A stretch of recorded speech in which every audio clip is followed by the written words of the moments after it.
दयाकर सभापते तव तु बिल्वपत्रादिभिः समर्च्य पदपङ्कजम् सुलभमेव कैवल्यदम् कदाहमभवम् धियो विषयलम्पटोऽज्ञः कथम् चिदम्बरमहानटम् हृदि विचिन्तये सन्ततम्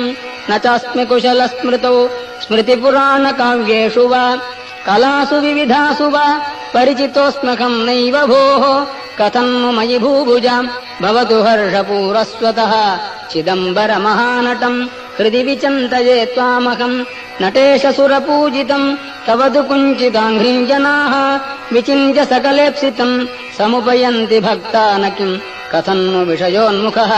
शिवकपर्दिनम् सन्ततम् चिदम्बरमहानटम् हृदि विचिन्तये त्वामहम् सदा शिव भवान् स्मृतः क्षणिकतोऽपि सर्वार्तिः विना समयदेशकालः भाग्यहीनस्त्वयम् त्वदीय परिचिन्तन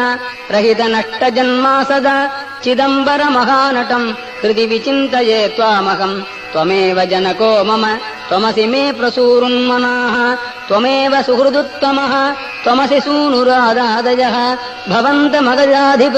त्रिदश सार्वभौमत्वकम् चिदम्बरमहानटम् हृदि विचिन्तये सन्ततम् नृकण्डुतनयम् पुरा शमनपाशसम्पीडितम् यदीयपदपङ्कजम् शरणमेवावापस्वकम् निहत्य यमुनाग्रजम् शिततमत्रिशूलेन तम् चिदम्बरमहानटम् हृदि विचिन्तये त्वामहम् उमासखचिदात्मकम् तव तु दिव्यरूपम् विभो हृदन्तरनिविष्टमप् अहमपारयन्वीक्षितुम् उदैव विचरन् बहिर्यपनयम् सकालम् कदा चिदम्बरमहानटम् हृदि विचिन्तये त्वामहम् विमृश्य मयि किल्बिषान् अवधुनोत्ययम् नार्हति प्रकाममतिदुष्टधीः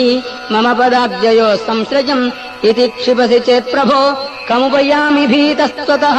चिदम्बरमहानटम् हृदि विचिन्तये त्वामहम् जनाः कतिकचित्रिगो सकलवेदसारात्मकम् पुरातनजनः कृते सुकृतवञ्चयैस्त्वाम् किल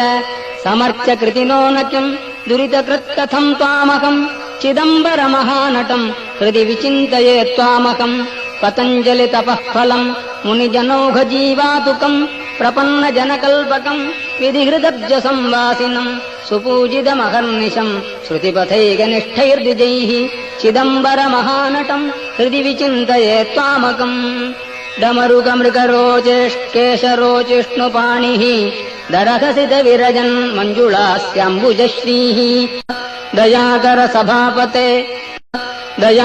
सभापते तव तु बिल्वपत्रादिभिः समर्च्य पदपङ्कजम् सुलभमेव कैवल्यदम् कदाहमभवम् धियो विषयलम्पटोऽज्ञः कथम् चिदम्बरमहानटम् हृदि विचिन्तये सन्ततम् न चास्मि कुशलस्मृतौ स्मृतिपुराणकाव्येषु वा कलासु विविधासु वा परिचितोऽस्म्यहम् नैव भोः कथम् नु मयि भूभुजाम् भवतु हर्षपूरस्वतः।